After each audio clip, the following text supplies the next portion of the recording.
has confirmed that its nuclear facility at Natanz was struck during a joint U.S. and Israeli military operation. The country's ambassador to the UN nuclear watchdog, Reza Najafi, said the strikes targeted Iran's peaceful, safeguarded nuclear facilities. Najafi made these comments during a meeting of the International Atomic Energy Agency's 35-nation Board of Governors, when asked about the specific facilities hit. Najafi identified Natanz, a key site in Iran's nuclear program. This escalation comes as tensions remain high over Iran's nuclear ambitions and military actions in the region. Listen in.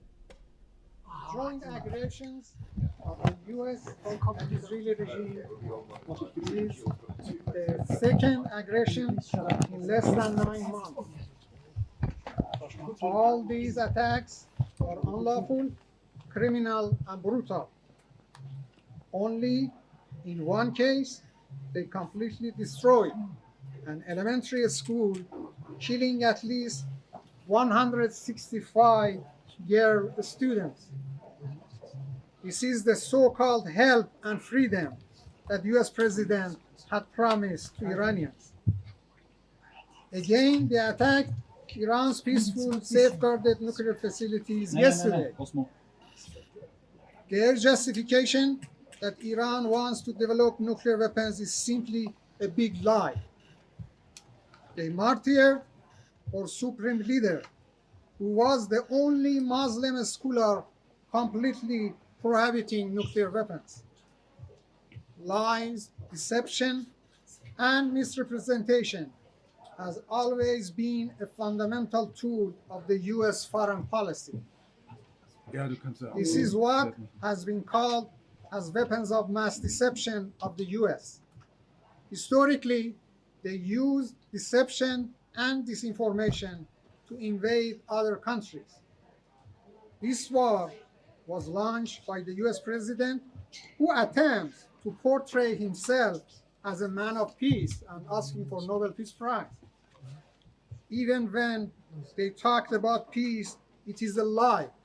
And if they call for diplomacy, it is but deception. For them, diplomacy is merely a tool to deceive others. It is for the second time that they invade our countries during negotiations. Today, we are supposed to hold technical meetings here in Vienna. Based on such deceptions and unfounded allegations, they targeted our peaceful, safeguarded nuclear facilities first in June and then here. Under international law, these strikes are unlawful and constitute crime of aggression. According to the IAEA resolution, such attacks are violation of the agency's statute. That's why Iran, joined by Russia and supported by China, called for a special session of the IAEA. These attacks are related to the core mandate of the agency. We ask the board to categorically condemn such attacks. We mourn for the loss of our supreme leader and our innocent civilians brutally killed by the US and Israeli regimes. Nevertheless, Iran's great nation is united and determined to resolutely and vigorously defend its country, honor, and interests. Our armed forces will continue to courageously defend the country with all available means. This is our inherent right under Article 51 of the UN Charter.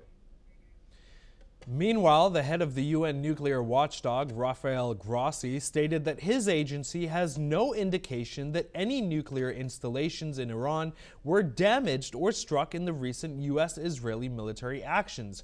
Grossi made these comments during a special session of the International Atomic Energy Agency Board of Governors. He also said that efforts to contact Iran's nuclear regulatory authorities have so far been unsuccessful.